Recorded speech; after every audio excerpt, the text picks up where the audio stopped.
I'm Jay Famiglietti. I'm the Executive Director of the Global Institute for Water Security at the University of Saskatchewan. We are planning an event, a week-long series of events actually, that we're calling Saskatoon Water Week. And that includes an international science conference, which is called Hydrology and Earth System Science for Society, or HESS.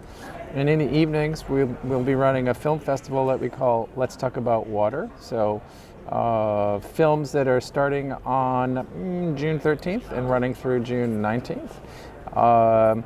Something for everybody, for families, for hardcore water nerds, for kids, for schools. Part of the film festival includes a water film prize, and then there's even two parts of that, an international water film prize. And so there's another component that's for school kids in Saskatoon, and we're calling that youth engagement.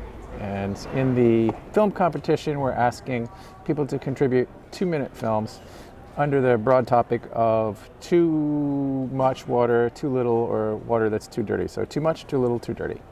I think film really sparks people's emotions.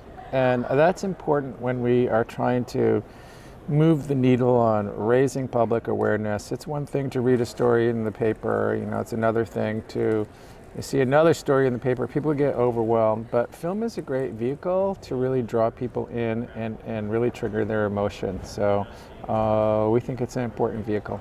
Science communication is really important because our community, so the hydrology community, the water science community, does a tremendous amount of good work.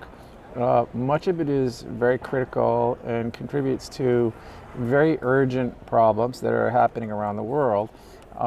But without communication, then this research often sits in academic journals, and it may take years before it comes to the surface and people hear about it and understand about it. So science communication is really important for raising public awareness about problems, but also really important for bridging what we call the research to operations gap. So taking our research and implementing it. Maybe we're talking about new flood forecasting models or drought forecasting techniques. And it's also important for shortening the science to policy gap. So the burden is really on us as scientists, I think, to communicate that work. I hope that more people get involved. In the film festival, we're trying to, because we're having a science conference during the day and a sort of public film festival in the evenings, we really want to blur the line between science and the public. So what I hope is that we have some films that can do that effectively, that are interesting for a broad spectrum of people. I hope that we have some films that are exciting for kids. I also hope we have some pretty hard-hitting stuff. I mean, we're dealing with some serious issues here, and so we don't need to have films that sugarcoat what's going on. So it's important to really hit people, at least with some of the films, to hit people pretty hard with the message. We really hope to have a substantial amount of youth engagement. We are working with local public schools from middle school to high school ages.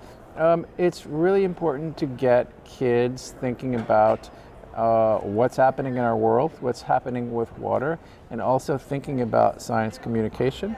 So it's really a great experience to get them thinking about the problems that we face and also some of the solutions that lie ahead, and how film can help us move towards those solutions by raising awareness.